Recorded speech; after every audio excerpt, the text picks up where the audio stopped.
So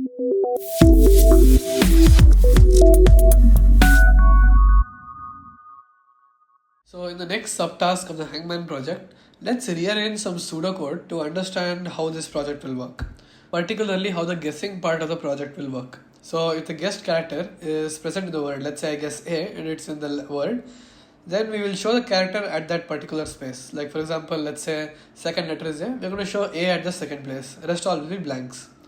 And if the character is not present, let's say like the letter Z, then we will continue to show the blanks. That is, the word will be same as the previous round. Now to understand the flow, that is the logic of this particular part of the program, we will be rearranging the pseudocode on the right. So we cannot proceed without getting user input for the guest character, and we're going to loop through every letter in the original word, because if for each character we have to either give a blank or the guest letter if it's correct. So if the guest character matches the letter in the original word, what will we do? Will we add a blank or we will add the guest character? So now if the guest character matches the letter in the original word, we clearly shouldn't add blank. We should add the guest character, so this will go over here.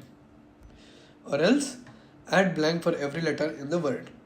So this is proper. Let's submit it once. So yeah, it's correct. Let's move on to the next subtask.